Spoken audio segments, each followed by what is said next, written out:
The virgin birth of Jesus Christ, அதாவது இயேசு கிறிஸ்து கன்னியின் வயிற்றில் பிறந்தார் என்கிற சத்தியம் கிறிஸ்தவத்தில் உள்ள முக்கியமான அடிப்படை கோட்பாடுகளில் மிகவும் சிறந்த ஒரு கோட்பாடு. கிறிஸ்தவ விசுவாச வாழ்க்கை என்பது அதை அடிப்படையாக கொண்டுதான் அமைந்திருக்கிறது.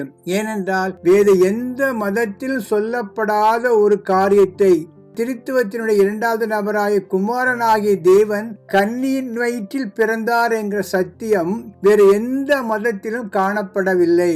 இந்த மிக உன்னதமான சத்தியத்தை நாம் சரியாக விளங்கி கொண்டால்தான் நம்முடைய ஆவிக்குரிய வாழ்க்கை பலம் உள்ளதாக இருக்கும். ஏனென்றால் வரப்போகிற காரியங்களில் இதை பற்றியுள்ள சரியான தகவல்கள் இல்லாத காரணத்தினால் பலவித குழப்பங்கள் விசுவாசிகள் மத்தியில் காணப்படுகின்றது.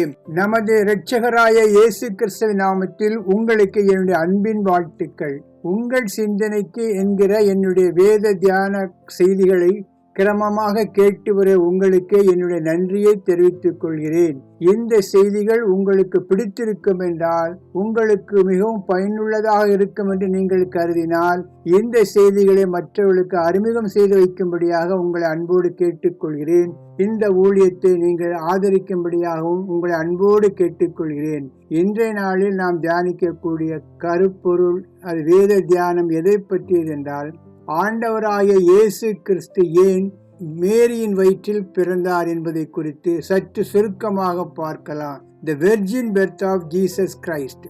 அவர் ஏன் மனிதனாகவும் காணப்பட வேண்டும், அவர் ஏன் தெய்வீகமாகவும் காணப்பட வேண்டும், அவர் வாழ்ந்த காலங்களில் அவர் எப்படி 100% மனிதனாகவும் காணப்பட்டார், 100% தெய்வீகமாகவும் கடவுளுடைய தன்மைகளோடு காணப்பட்டார் என்பதை குறித்து இந்த பதிவில் சற்று சுருக்கமாக பார்க்கலாம். The virgin birth of Jesus Christ, அதாவது இயேசு கிறிஸ்து கன்னியின் வயிற்றில் பிறந்தார் என்கிற சத்தியம் கிறிஸ்தவத்தில் உள்ள முக்கியமான அடிப்படை கோட்பாடுகளில் மிகவும் சிறந்த ஒரு கோட்பாடு. கிறிஸ்தவ விசுவாச வாழ்க்கை என்பது அதை அடிப்படையாக கொண்டுதான் அமைந்திருக்கிறது.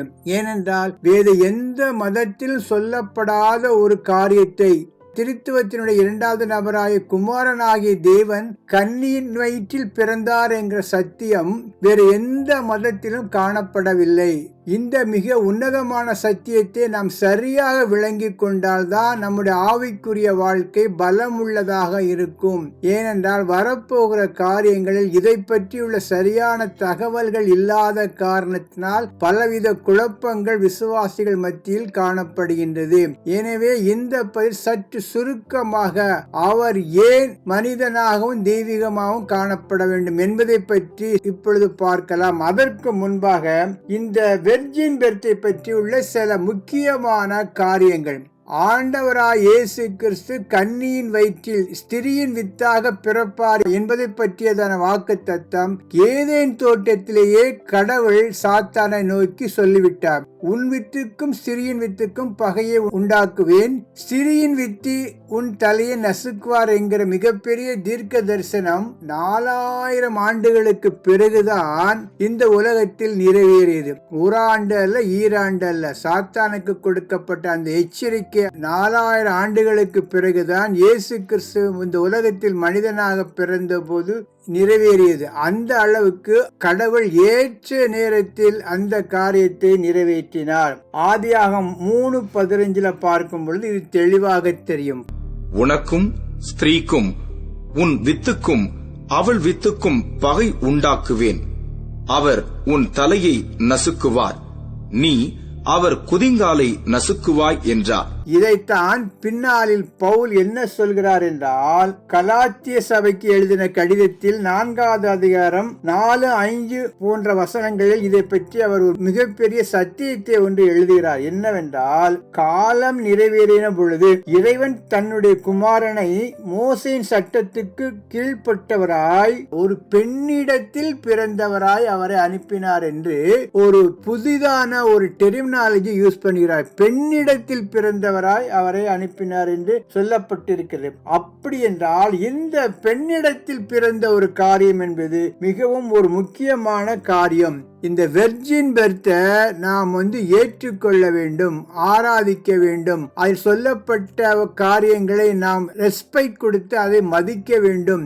அதற்காக பிதாவை நோக்கி நன்றி செலுத்த வேண்டும். அதற்கு மாறாக நாம் இதை விவாதத்திற்கு உள்ளாக்க கூடாது, அதை கேலி கிண்டல் செய்துவிடக் கூடாது, அதை மட்டம் தட்டக்கூடாது, அதனுடைய முக்கியத்துவத்தை குறைத்து மதிப்பிடக்கூடாது. இது ஒரு விவாதிக்கப்பட வேண்டிய ஒரு கருத்தல்ல, ஏற்றுக்கொள்ளப்பட வேண்டிய சத்தியம். ஏனென்றால் குமாரனாகிய கடவுள் ஒரு மனித சாயலில் தோன்றுவாரா என்கிற காரியம் நம்முடைய புரிதலுக்கு அப்பாற்பட்ட காரியம். ஆனாலும் தேவனால் முடியாத காரியம் ஒன்றுமில்லை. அவர் செய்ய நினைத்த காரியம் எதுவும் தடைபட முடியாது. எனவே இந்த ஒரு மிக உன்னதமான சத்தியம், அதாவது மனித சுபாவமும் தெய்வீக சுபாவமும் இந்த உலகத்தில் கடவுள் தெரிந்தெடுத்த அந்த சரீரத்தில் காணப்பட்டது.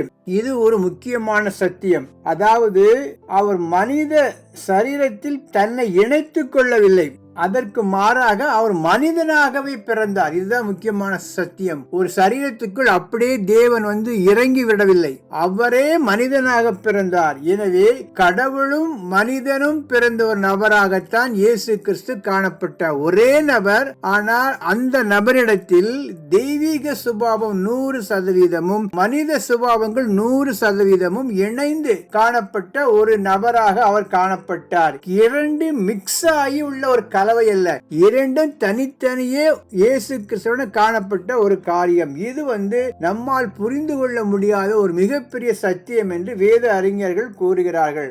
அது மாத்திரமல்ல, தேவன் மாமிசத்தில் வெளிப்பட்டார் என்கிற சத்தியம் என்பது கடவுள் இந்த மனுக்குலத்திற்கு வெளிப்படுத்தின எத்தனையோ சத்தியங்களில் மிக உன்னதமான ஒரு சத்தியம். எதுவென்றால் God revealed in flesh, தேவன் மாமிசத்தில் வெளிப்பட்டார் என்கிற சத்தியம் மிகவும் உன்னதமான ஒரு காரியம். தீமோத்தேயுக்கு எழுதின முதல் கடிதத்தில் இதை பற்றி நாம் பார்க்கலாம். எனவே இந்த சத்தியத்தை எந்த அளவுக்கு நாம் உள்வாங்கிக் கொள்கிறோமோ அந்த அளவுக்கு தான் இயேசு கிறிஸ்துவை பற்றியுள்ள மதிப்பீடுகள் உயர்ந்ததாக காணப்படும். லூக்கா 1:35 பார்க்கும் பொழுது, பரிசுத்த ஆவியானவர் உன்மேல் வருவார், மகா உன்னதமானவன் வல்லமை உன்மேல் நிழலாடும், எனவே பிறக்கும் பரிசுத்த குழந்தை இறைவனின் மகன் என்று அழைக்கப்படுவார். ஆங்கிலத்தில் பார்ப்போம் என்றால், The Holy One to be born will be called the Son of God.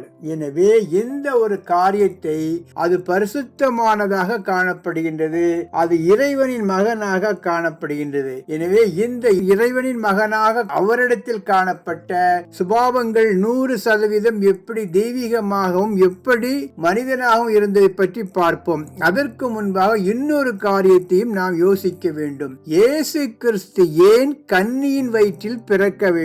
இயேசு கிறிஸ்து ஏன் கன்னியின் வயிற்றில் பிறக்க வேண்டும்? அதற்கு 2 காரணங்கள் உண்டு. ஒன்று என்னவென்றால், மீட்பு என்பது தேவனிடத்தில் மட்டும்தான் கிடைக்கும், அவரிடம் இருந்துதான் மீட்பு நமக்கு வரும். எந்த மனித முயற்சியோ மனித தியாகமோ மனித அர்ப்பணிப்போ கடவுளோடு நமக்கு துண்டிக்கப்பட்ட உள்ள உறவை புதுப்பிக்க முடியாது. அது தேவன் நடத்தும் காரியங்கள் மூலமாகத்தான் துண்டிக்கப்பட்ட இணைப்பு மறுபடியுமாக புதுப்பிக்கப்படும். எனவே அதனுடைய அடிப்படையில் பார்க்கும் பொழுது கடவுள் ஏதேன் தோட்டத்தில் சொன்ன காரியம் என்னவென்றால், ஆதியாகமம் 3:15, உனக்கும் ஸ்திரீக்கும் உன் வித்துக்கும் அவள் வித்துக்கும் பகை உண்டாக்குவேன், அவர் உன் தலையை நசுக்குவார், நீ அவர் குதிங்காலை நசுக்குவாய் என்றார். வசனத்தை பார்க்கும் பொழுது நம்முடைய பவர் மொழிபெயர்ப்பில் என்ன சொல்லப்பட்டிருக்கின்றால், உனக்கும் ஸ்திரீக்கும் உன் வித்துக்கும் அவள் வித்துக்கும் பகையை உண்டாக்குவேன், அவர் உன் தலையை நசுக்குவார் என்று சொல்லப்பட்டிருக்கிறது. இதுல சொல்லப்பட்ட முக்கியமான வார்த்தை என்னவென்றால், the seed of the woman என்கிற ஒரு காரியம் சொல்லப்பட்டிருக்கிறது. இன்னொரு மொழிபெயர்ப்பில் பார்க்கும் பொழுது, உனக்கும் பெண்ணுக்கும் உன்னுடைய சந்ததிக்கும் அவளுடைய சந்ததிக்கும், seed of the woman என்கிற காரியத்துக்கு பதிலாக வித்து என்கிற காரியத்துக்கு பதிலாக இங்கு பயன்படுத்தப்பட்ட வார்த்தை உன்னுடைய சந்ததி அவளுடைய சந்ததி. அப்படி என்றால் அந்த அவளுடைய சந்ததியாகத்தான் இயேசு கிறிஸ்து இந்த உலகத்தில் தோன்றினார். அதைத்தான் கலாத்தியர் நிருபத்துக்கு பவுல் எழுதிய கடிதத்தில் இது தெளிவாக பார்க்கலாம். கலாத்தியர் 4:5 பார்க்கும் பொழுது, காலம் நிறைவேறிய பொழுது இறைவன் தம்முடைய மகனை மோசேயின் சட்டத்துக்கு கீழ்ப்பட்டவராய் ஒரு பெண்ணிடத்தில் பிறந்தவராய் அனுப்பினார். ஒரு பெண்ணிடத்தில் பிறந்தவராய் இயேசு கிறிஸ்து இந்த உலகத்தில் தோன்றினார். அப்ப இரண்டுமே டேலி ஆகுது. ஒன்று என்னவென்றால் அவள் வித்து சொல்லப்படுகிற அந்த வித்தின் மூலமாக பெண்ணிடத்தில் பிறந்தவராய் இயேசு கிறிஸ்து தோன்ற வேண்டும். அதனால்தான் ஆண்டவராய் இயேசு கிறிஸ்து கன்னி மேரியின் வயிற்றில் பிறந்தார். இன்னொரு காரியமும் இதில் இணைக்கப்பட்டிருக்கிறது. எப்படி என்றால், பொதுவாக கணவன் மனைவி உறவின் அடிப்படையில் பிறக்கின்ற அந்த சந்ததியில் ஆதாமுடைய அந்த லிங்க் சந்ததி வந்து கொண்டே இருக்கும். ஏனென்றால் ஆதாம் தான் முதலாக கீழ்ப்படியாமையினாலே இந்த உலகத்திற்கு பாவத்தை கொண்டு வந்தவன். எனவே பிறக்கின்ற எல்லா குழந்தைகளும் அந்த ஆதாமின் தொடர் வழியாகத்தான் குழந்தைகள் பிறக்கின்றது.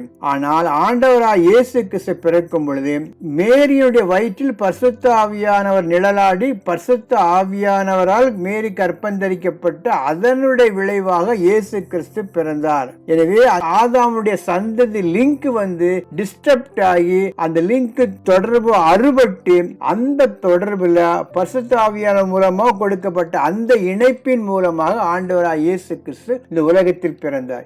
ஏன் அவர் கன்னியின் வயிற்றில் பிறந்தார் என்றால், ஒன்று அது தேவனுடைய வாக்குத்தத்தம், இன்னொன்று வந்து அவர் கன்னியின் வயிற்றில் பிறந்தவராக காணப்பட வேண்டும், ஆதாமுடைய சந்ததியுடைய லிங்க் அற்றவராக பிறக்கப்பட வேண்டும் என்கிற இரண்டு காரணங்கள் அடிப்படையில் தான் அந்த வெர்ஜின் பெர்த் என்பது அவ்வளவு சிறப்பாக கருதப்பட வேண்டியது. அதனால் தான் அவர் கன்னியின் வயிற்றில் பிறந்தார் என்கிற சத்தியத்தை நாம் உணர்ந்து கொள்ள வேண்டும்.